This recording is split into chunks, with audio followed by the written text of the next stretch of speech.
안녕하세요. 서대문 공동체 라디오 지시간 스푼 김민지의 그림 그리는 밤입니다. 여러분 지난 한 주도 잘 보내셨죠? 이번 주 월요일이었죠. 7월 1일 저녁 시청역 앞에서 큰 사고가 있었는데 그 찰나의 순간에 13명의 사상자가 발생하고 말았습니다. 9분이 사망하셨는데 삼가 고인의 명복을 빌겠습니다. 한동안 불볕더위가 이어지다가 장마가 시작된 것 같은데요. 정말 비 오는 날이 많아졌습니다. 불볕더위를 좀 식혀주는 것 같아서 비 오는 날이 반갑기도 한데요. 또 너무 많이 오면 그에 따른 피해도 있지 않을까 걱정이 되기도 합니다. 길을 걸어가시다가 혹은 운전하시다가 내 눈앞에 물 깊이가 굉장히 높아 보이고 또는 물살이 세 보이면요. 절대 거기를 가지 마시고요. 돌아서 우회하시길 바라겠습니다. 여러분 오늘이 2024년 7월의 첫 주 방송이잖아요. 제가 라디오 방송을 시작한 지 딱 1년이 되는 날이기도 한데요. 2023년 7월에 첫 방송을 했는데 정말 미숙하고 모르는 점 투성이었던 것 같아요. 그랬었던 제가 서대문 공동체 라디오 PD님들과 작가님들 덕분에 그래도 성장할 수 있었던 것 같습니다. 이 자리를 빌어서 PD님들과 작가님들께 감사의 말씀 드리겠습니다. 아직도 부족한 점이 많지만요. 여러분들에게 좋은 방송, 좋은 이야기 들려드리도록 더욱 열심히 공부하는 서대문 공동체 라디오 지시간 스푼 김민지의 그림 그리는 밤이 되도록 하겠습니다. 오늘도 제가 알차고 재미있는 그림 이야기 준비해 왔으니까요. 저희는 첫 번째 곡 듣고 다시 만나도록 하겠습니다. 첫 번째로 들어보실 곡은요. 위즈 칼리파의 See You Again 피처링 찰리 푸스입니다.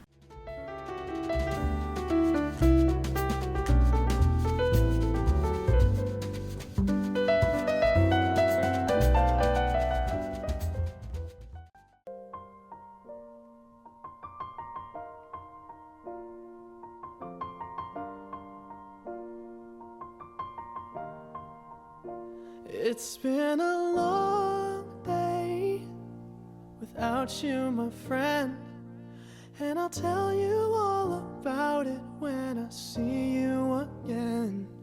We've come a long way from where we began. Oh, I'll tell you all about it when I see you again. When I see you again. Damn, who knew?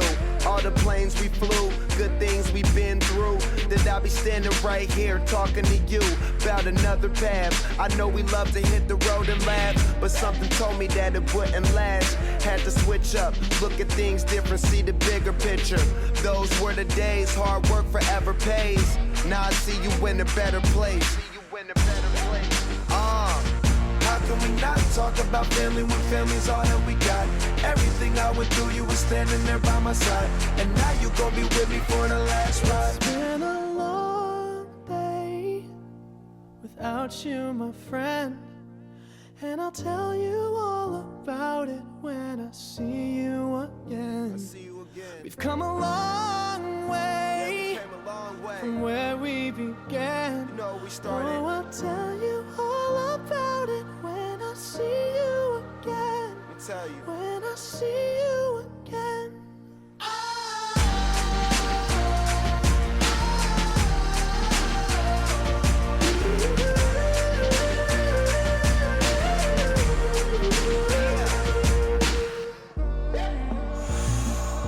First you both go out your way and the vibe is feeling strong, and what's small turn to a friendship turn to a bond, and that bond will never be broken, the love will never get lost.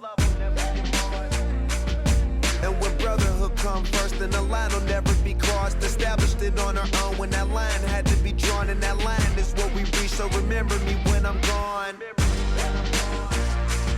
How can we not talk about family when family's all that we got? Everything I went through, you were standing there by my side, and now you gon' be with me for the last ride. Let the light guide your way. Yeah. Hold every memory as you go, and every road you take will always lead you home. Oh, it's been a long day without you, my friend, and I'll tell you all about it when I see you again. We've come a long way from where we began.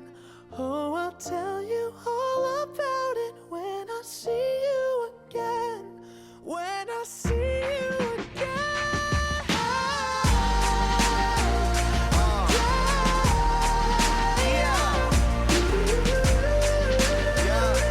When I see you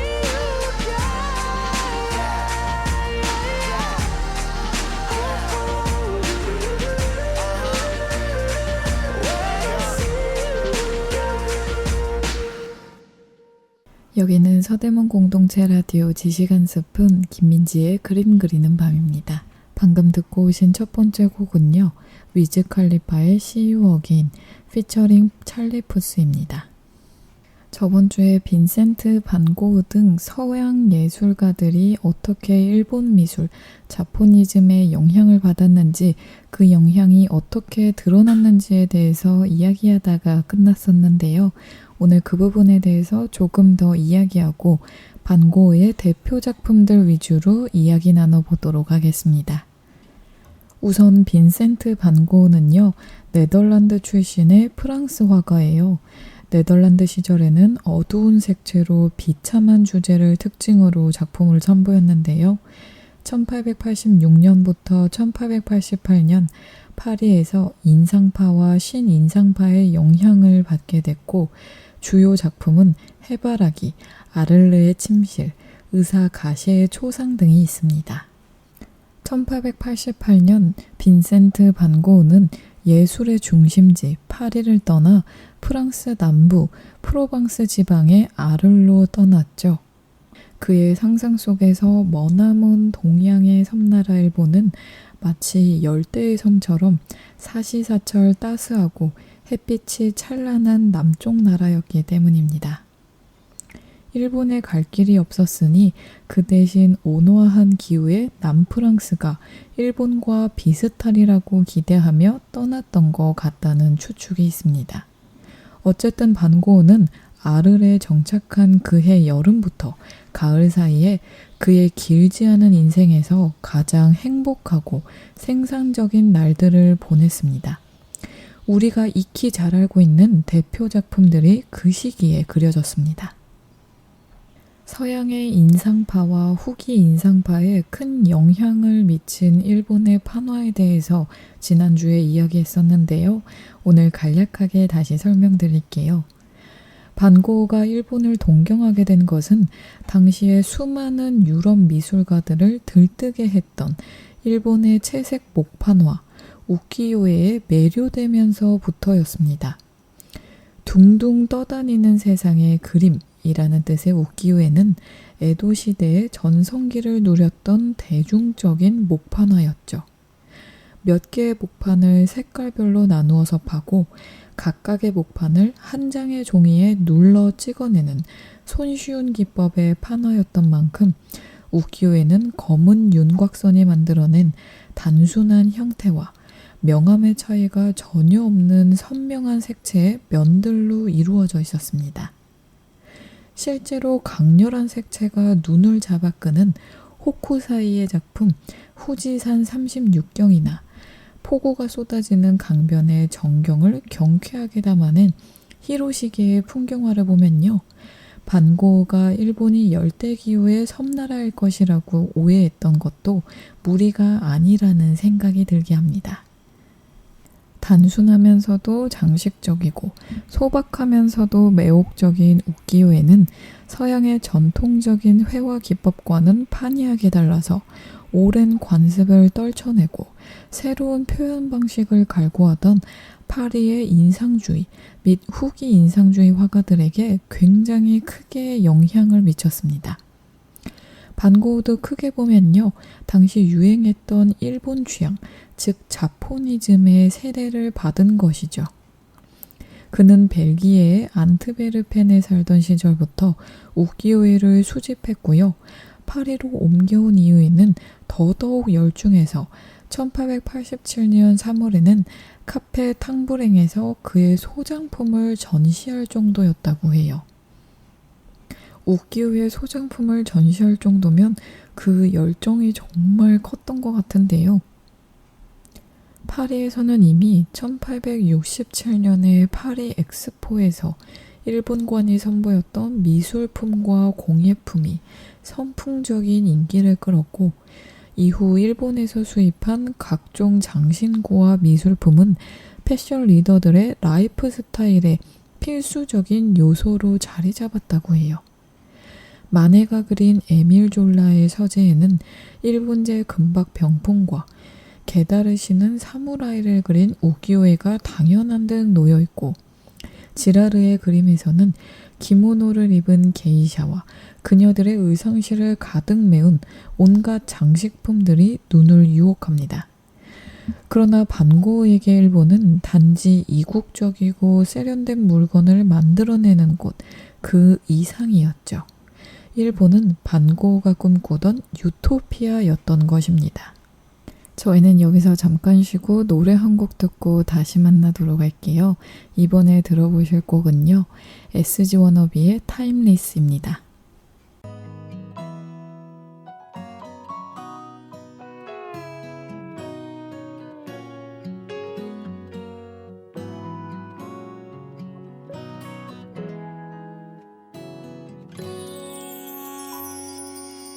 어쩜 살아가다 보면 한 번은 날 찾을지 몰라.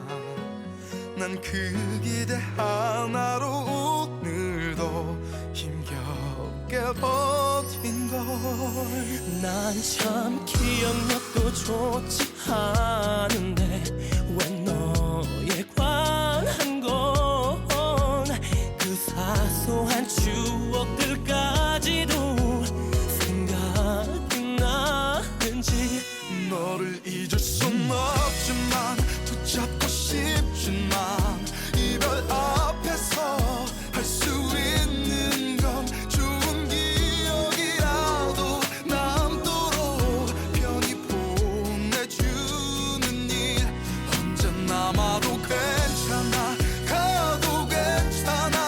세상에 제일 자신 있는 건 내가 언제나 그래 왔듯이 너를 기다리는 일.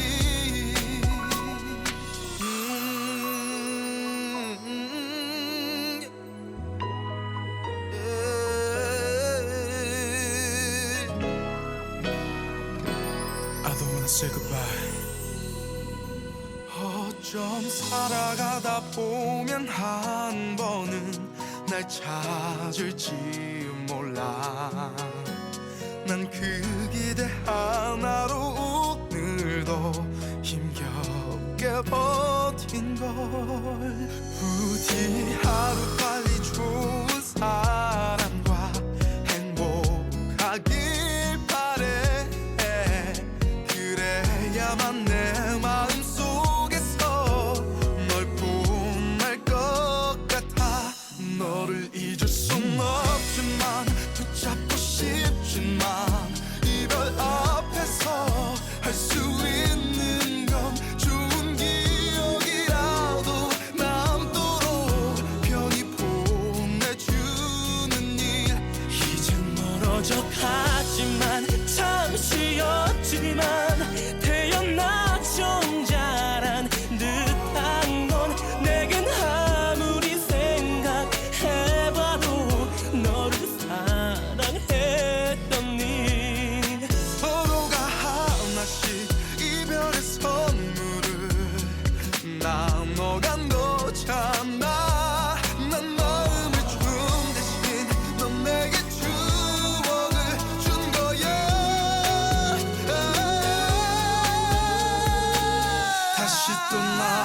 살아가게 할 거야. Never ending, never failing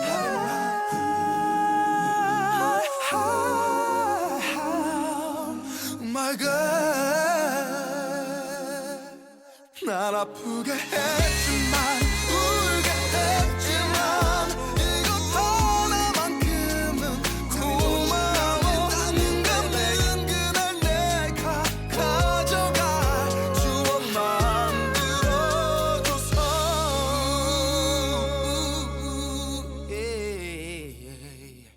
여기는 서대문 공동체 라디오 지식 한 스푼 김민지의 그림 그리는 밤입니다.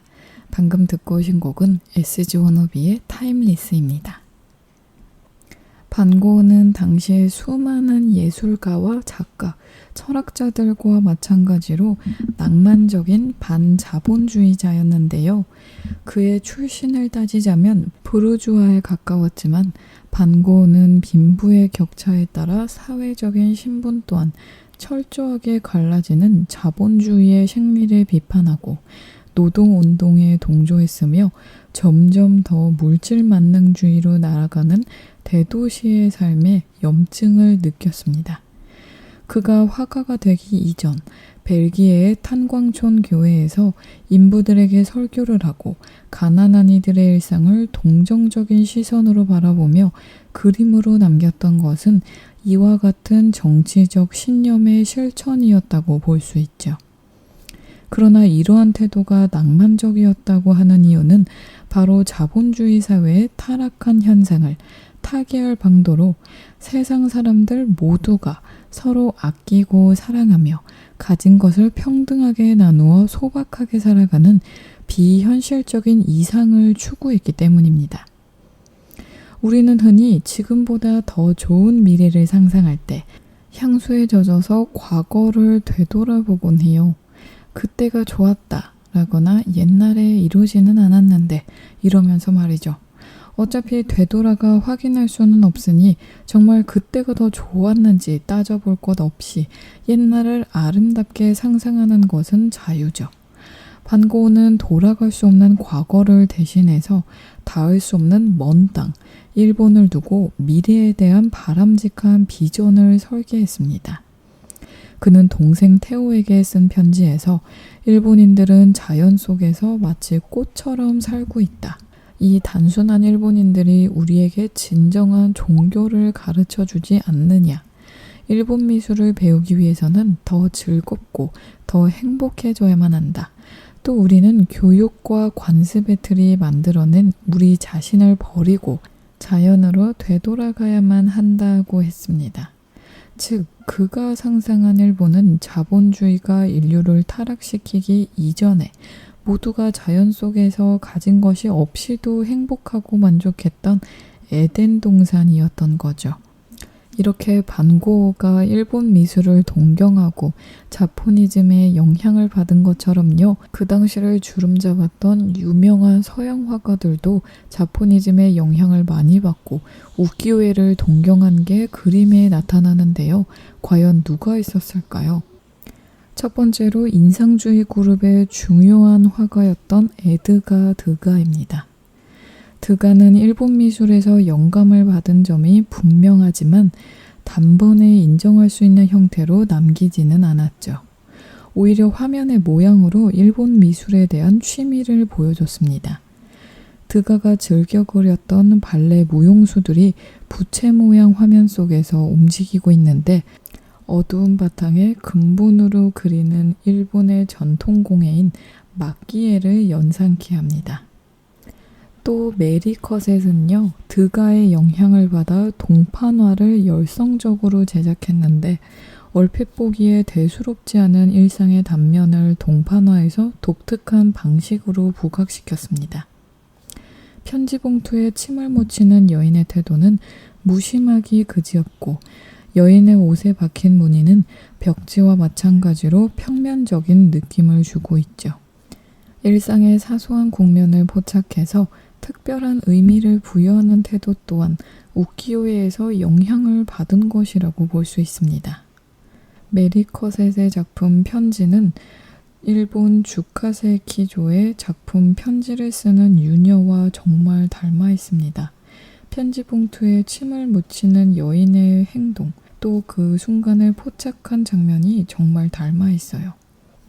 또 커셋의 또 다른 판화는 겉옷을 반쯤 내려 등을 내보이며 대야에 담근 물로 얼굴을 씻는 여인을 보여주는데 사적인 국면을 갑작스레 드러내는 이런 식의 연출은 드가에게서 영향을 받았지만 우키요에서도 남을 의식하지 않고 몸을 씻는 여인이 곧잘 등장했습니다. 메리 커셋의 작품 얼굴을 씻는 여인과 우타가와 도요쿠니의 작품 목욕하는 여성은 정말 닮아 보입니다. 이렇듯 커셋은 드가와 우키요의 두 가지에서 동시에 영향을 크게 받은 것처럼 보이네요. 대체로 19세기까지의 유럽 회화는 역사나 신화, 종교적인 내용을 담는 것을 본용으로 여겼다고 해요. 물론 일상의 순간을 묘사한 화가도 적지 않았지만 우키요에를 접한 뒤로는 서양의 화가들이 일상을 대하는 시선이 더욱 예리해졌다고 합니다. 로트레크는 이 무렵 카바레를 광고하는 석판화 포스터를 많이 만들었는데 디팡 자포네는 일본 의자라는 이름 그대로 일본풍으로 꾸민 카바레였습니다. 로트레크는 카바레를 가득 채운 일본풍 소품을 하나하나 드러내는 대신에 화면의 구성으로 일본풍을 보여주었습니다. 디방 자포네를 보면요. 객석에 앉은 여인의 검은 실루엣이 눈길을 끕니다. 이 여인은 무용수로 유명했던 제인 아브릴인데 여기서는 관객 역할을 하고 있죠. 곁에 앉은 남자는 평론가 에두아르 뒤자르댕입니다. 이들이 바라보는 무대에 선 가수는 역시 이 무렵 유명했던 이베트 길베르이죠. 바닥에서 위쪽으로 비추는 조명을 받고 있는데 목 위쪽이 화면 밖으로 나가 있습니다. 무대와 객석 사이에 자리 잡은 악사들은 회색의 간략하고 율동적인 실루엣으로만 묘사되어 있죠. 저희는 여기서 노래 한 곡 듣고 다시 만날게요. 이번에 들어보실 곡은요. 다비치의 너에게 못했던 내 마지막 말은 입니다.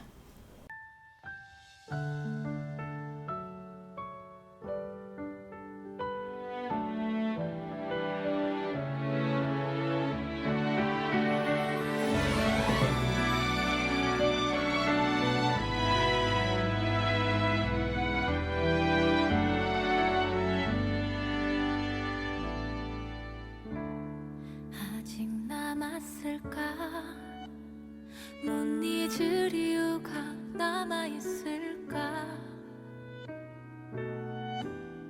나만 왜 이렇게 바보같이 혼자 널 기다릴까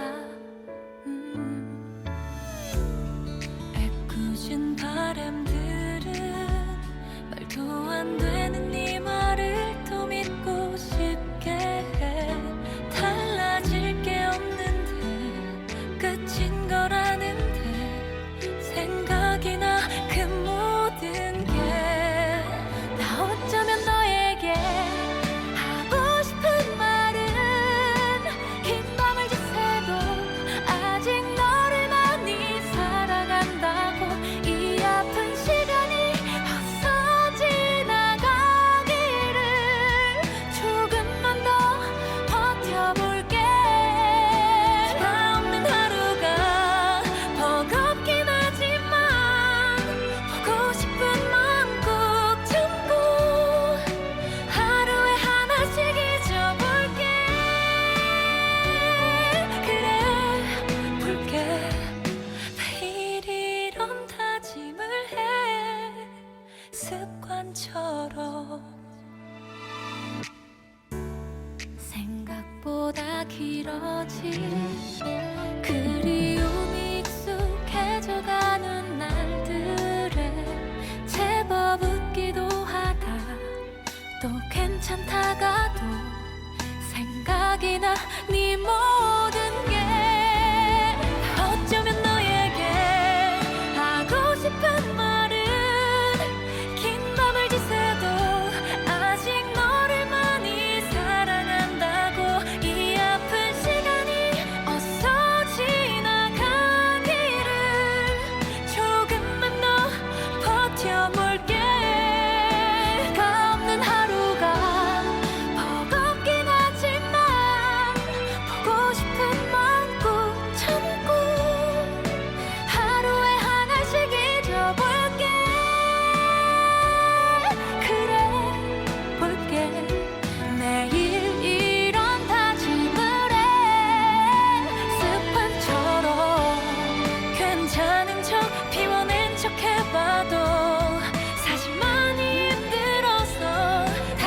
당장이라도 내게 가고 싶어. 지금은 아니어도 끝내 내 손 잡아줘. 너에게 못했던 내 마지막 말은 언젠가 한 번쯤 나를 떠올리다 그리워지면 언제든 돌아와. 난 여기 있을 거야. 아무 일 없던 것처럼. 너 없는 하루가 어렵긴 하지만 이 정도쯤은 꼭 참고 하루에 하나씩 기억할게. 그래 볼게. 사랑을 시작하던 그때처럼.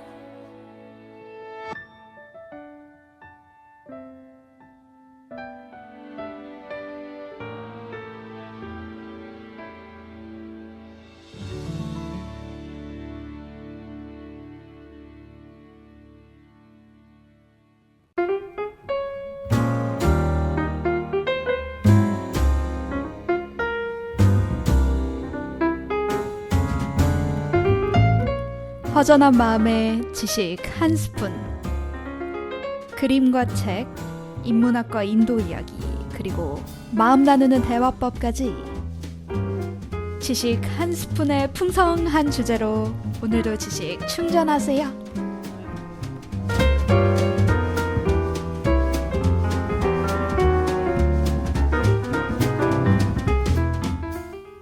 여기는 서대문 공동체 라디오 지식 한 스푼 김민지의 그림 그리는 밤입니다.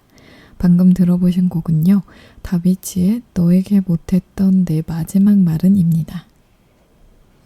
로트레크의 또 다른 포스터 자르댕 드 파리에서는 제인 아브릴이 무대에서 춤을 추고 있습니다. 콘트라베이스의 머리 부분과 연주자의 손이 화면 구석을 틀어쥐고 있고, 여기서 이어진 선이 액자처럼 화면을 감싸고 있습니다. 이들 포스터는 로트레크가 우기요의 영향을 흡수한 방식을 잘 보여주고 있는데, 석판화는 동판화나 목판화와 달리 명암을 자연스럽게 표현할 수 있기 때문에 이 무렵 석판화 포스터는 인물의 입체감을 살리는 게 일반적이었다고 해요. 하지만 로트레크는 입체감을 무시하고 대담한 색면과 율동적인 곡선으로 화면을 구성했습니다.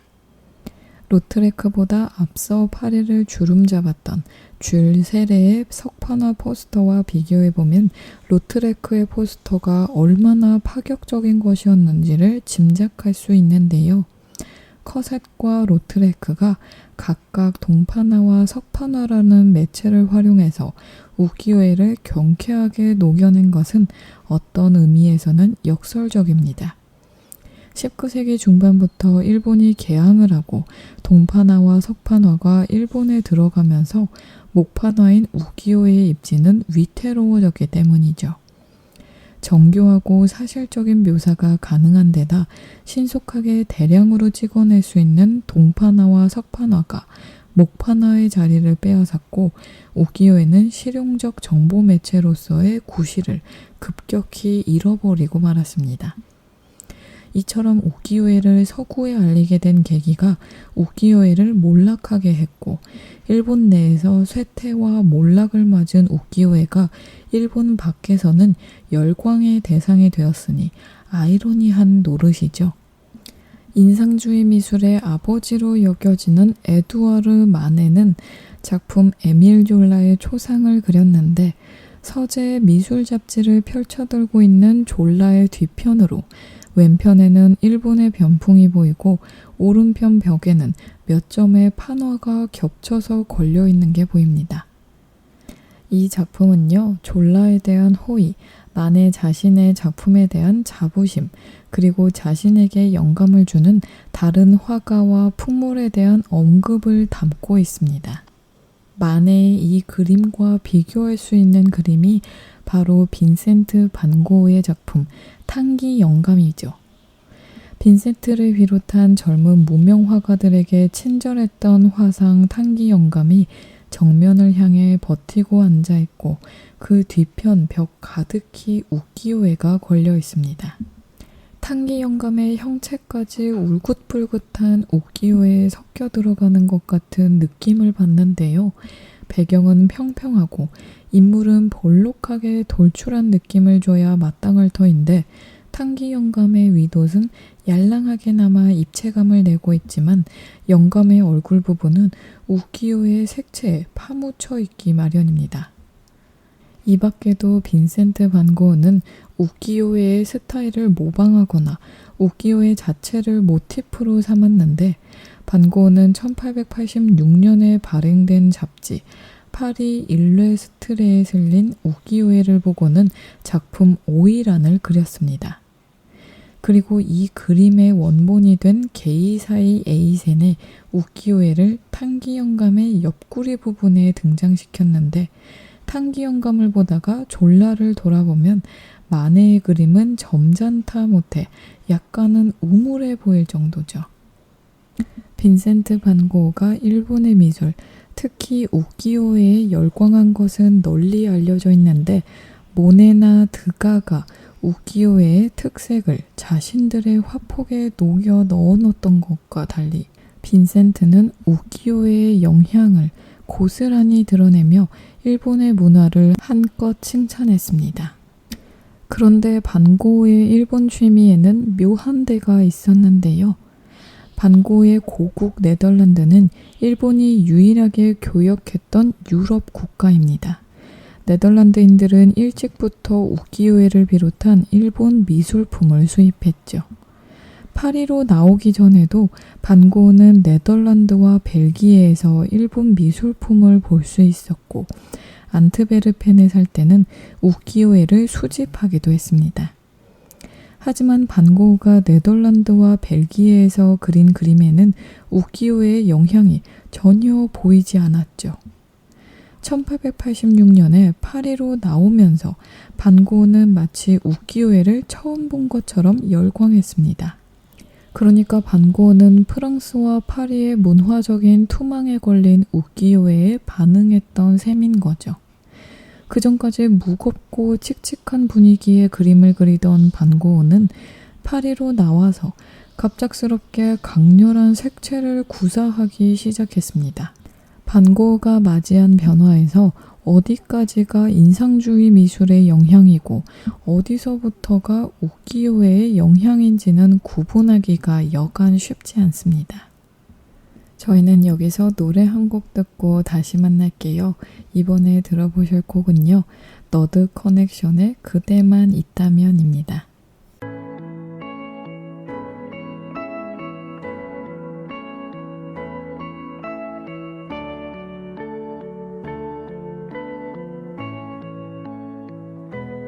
날 사랑해서 떠난다면 눈물 짓던 그대의 말을 믿을 수 없죠. 하지만 나의 전부였던 그대가 힘들어하기에 잡을 수 없었죠. 온통 나와의 기억뿐인 나를 위해서였다면 조금씩 무너져가는 날 위한다면 이대로 내 곁에 있어야 해요. 나를 떠나면 안 돼요. 세상에 모든 걸 잃어도 괜찮아요. 그대만 있다면 그대만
여기는 서대문 공동체 라디오 지식 한 스푼 김민지의 그림 그리는 밤입니다.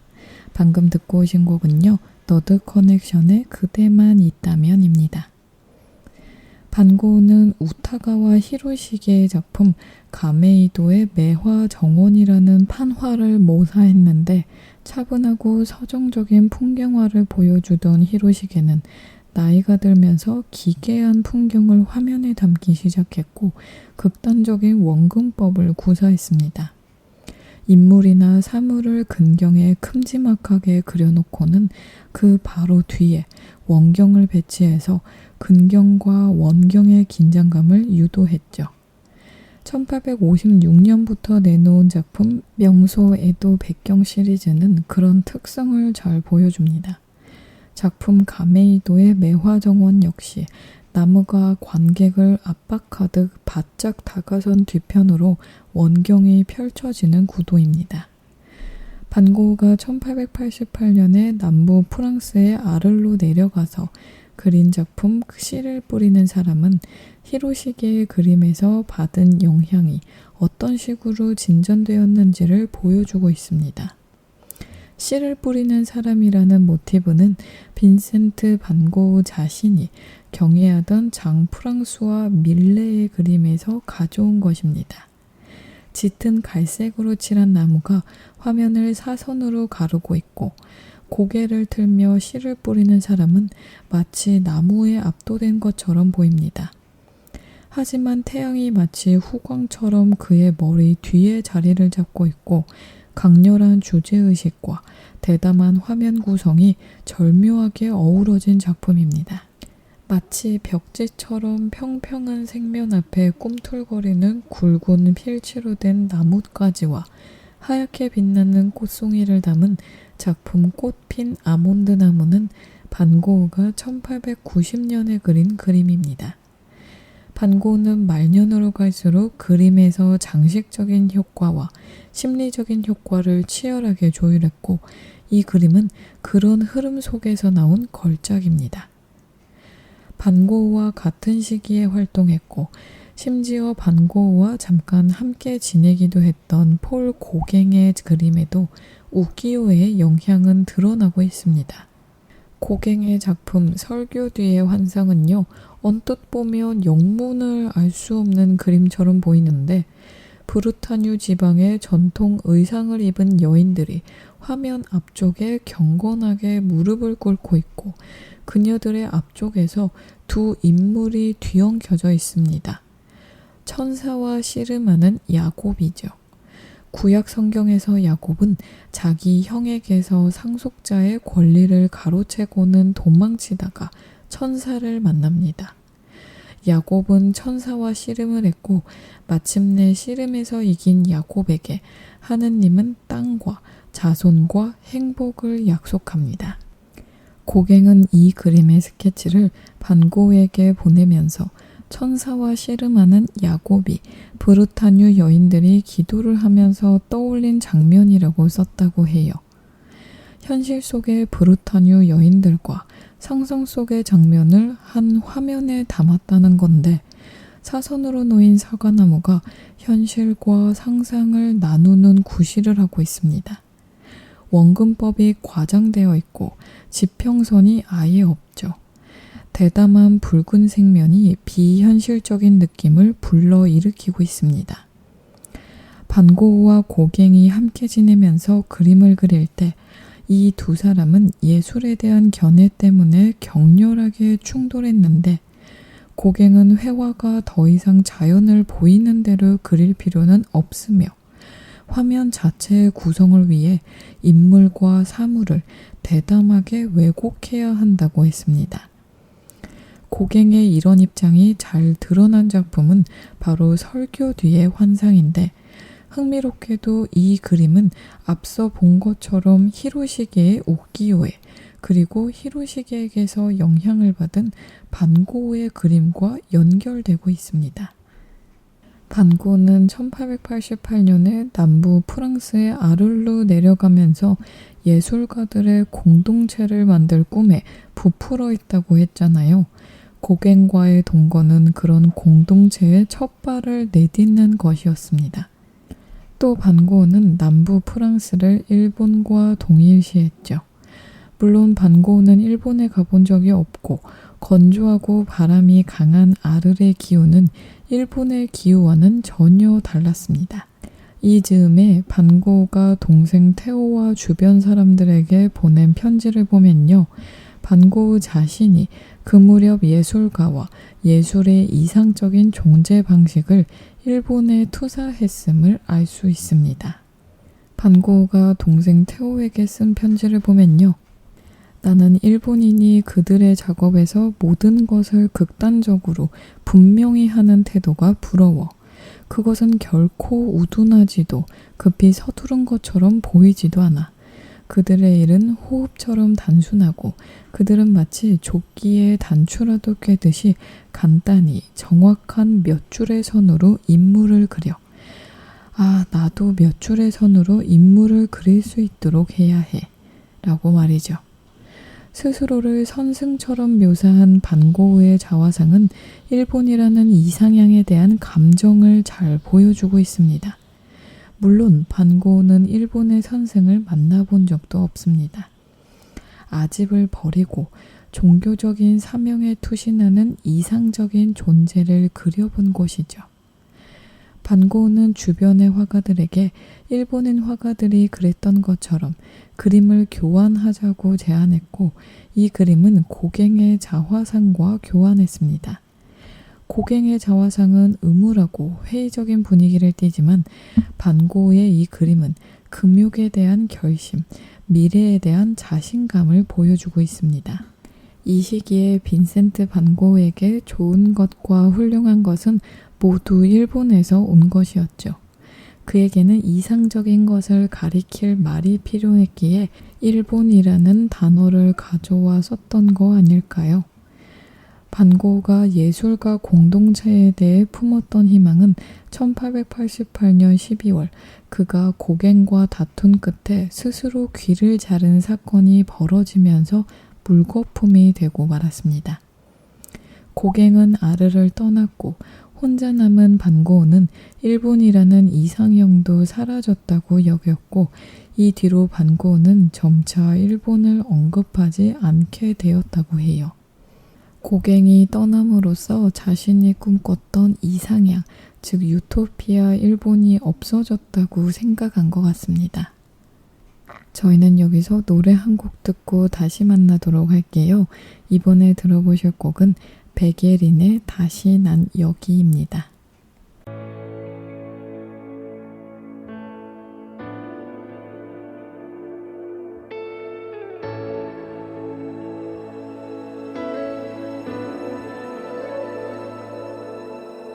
나의 마음이 움직여 그냥 길을 따라 걸어가도 다시 여기 너의 앞에 두려웠던 나의 맘에 하얀 눈이 내려와 So I'm still I'm here and I'll be there 따뜻하게 기대어 이렇게 다시 너를 느껴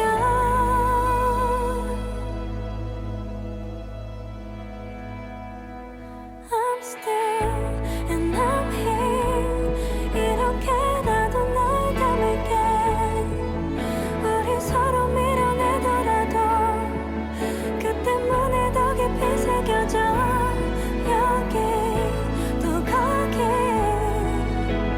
다른 하늘이라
still, I'm here.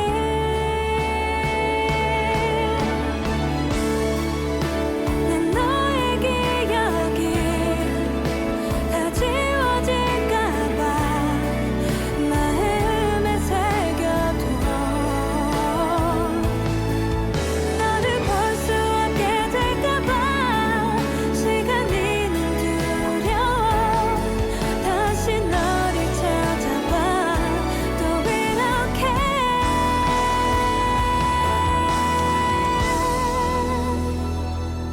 I'm still and I'm here. 다시 널 놓치지 않을래. 세상 어느 곳에 있더라도 어디라도 내가 찾아갈게. 여기 나 여기 곁에 늘 서 있을게. 나의 맘이 움직여 And I'm still I'm here.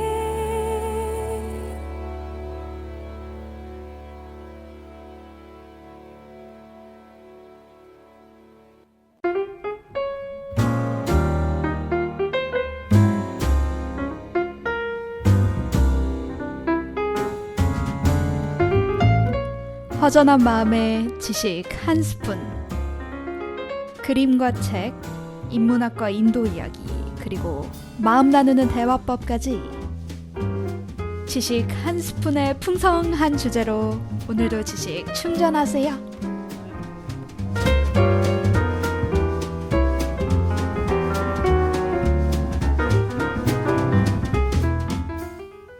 여기는 서대문 공동체 라디오 지식 한 스푼 김민지의 그림 그리는 밤입니다.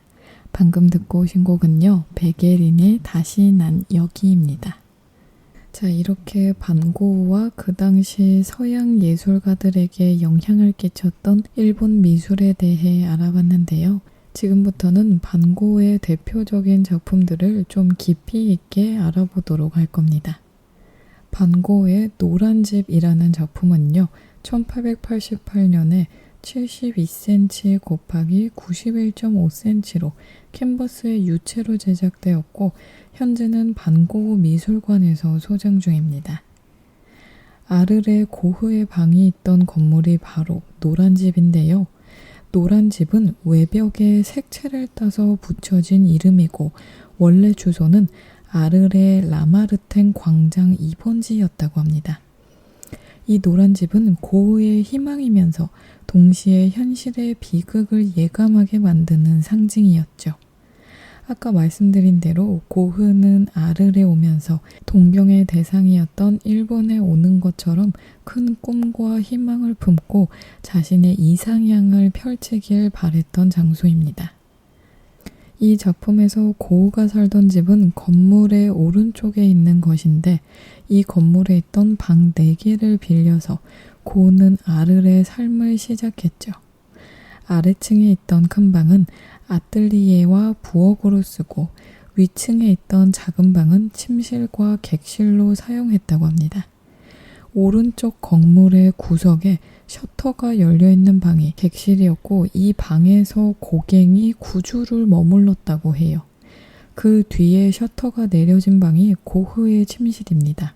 작품 노란 집을 그릴 당시에도 고흐는 희망에 들뜬 상태였다는 것을 알 수 있습니다. 많은 사람들이 믿고 있는 것과 달리 고흐가 그렇게 경제적 어려움에 시달렸던 것처럼 보이지는 않는데요. 정작 고흐 때문에 힘들었던 이는 동생 테오였습니다. 그렇게 넉넉하지 못한 사정이었음에도 불구하고 테오는 아를로 가는 모든 여비와 집세를 부담했다고 합니다. 고흐도 이런 동생의 마음을 알고 있었기 때문에 열심히 그림을 그려서 빚을 갚겠다는 결심을 했다고 해요. 고흐의 문제는 마음에 있었던 것이고 고갱처럼 그도 문명의 압박을 참지 못했습니다. 고갱이 파리를 떠남으로써 이 문제를 해결하려고 했다면 고흐는 어떻게든 그 현실에 남아서 자신의 자리를 찾으려고 노력했다고 할 수 있죠. 고흐가 일본 그림에 빠져 있었던 것과는 달리 고갱은 그다지 흥미를 느끼지 못했다고 해요. 고갱은 일본 그림처럼 섬세한 표현을 선호하지 않았기 때문입니다. 이런 까닭에 그는 원시성을 찾아서 타히티로 떠날 수밖에 없었던 것일지도 모르죠. 이렇게 많은 차이점을 갖고 있었지만 둘을 묶어주는 공통점도 없지 않았습니다. 둘은 모두 늦은 나이에 그림을 시작했을 뿐만 아니라 아뜰리에에 들어가서 그림을 정식으로 배워본 적도 없었습니다. 오직 독학으로 자신의 세계를 구축했던 대표적인 화가가 바로 고갱과 고흐였죠. 이들의 독창성을 발견할 수 있는 지점이 바로 여기입니다. 미술 제도로부터 떨어져서 새로운 예술을 추구했다는 것이 이들을 다른 인상파 화가들과 구분시켜주는 결정적인 특징입니다.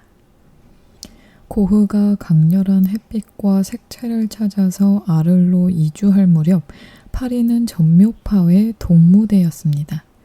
인상파의 막내이자 전묘파의 선구자인 쇠라는 보기 드문 찬사를 받으면서 파리 예술계의 시선을 끌고 있었죠. 그러나 고흐는 인상파와 전묘파에서 기법적인 영향을 받긴 했지만 주제의 측면에서 밀레에게 깊은 공감을 느끼고 있었습니다. 이런 까닭에 작품 씨 뿌리는 사람은 밀레가 그린 동명의 작품에 대한 오마주라고 할 수 있겠죠. 후일 아를에서 그리는 숱한 고흐의 풍경화에서 밀레의 영향을 읽어내는 것은 어렵지 않습니다. 고흐의 작품 노란집은요, 아를에서 작업에 몰두했던 고흐의 일상을 잘 보여주는 작품입니다. 오른쪽에 연기를 뿜으며 기차가 지나가는 철교가 보이고 왼쪽 구석으로 행인이 오갈 수 있는 보도가 보이죠. 철교가 있는 방향으로 보이는 카페가 고흐의 작품 밤의 카페에 등장하는 바로 그곳입니다. 이 카페에서 고흐는 매일 끼니를 해결했다고 해요. 처음에 고흐는 이 그림을 집과 주변이라고 제목을 붙였다가 후일 거리로 수정했습니다. 하지만 오늘날은 그냥 노란집이라고 불리게 되었는데 작품 노란집을 보면요. 아를에서 보냈던 고흐의 시간과 기록들이 새록새록 보이는 것처럼 느껴집니다. 그는 불행했지만 아를의 시간은 그에게 강렬한 행복을 잠깐이나마 가져다 준 곳 아니었을까요? 이렇게 빈센트 반 고흐의 대표 작품 노란집까지 알아봤는데요. 오늘 즐겁고 유익한 시간 되셨을까요? 저는 다음 주에도 알차고 재미난 그림 이야기로 여러분들 찾아뵙도록 하겠습니다. 지금까지 서대문 공동체 라디오 지식 한 스푼 김민지의 그림 그리는 밤이었습니다.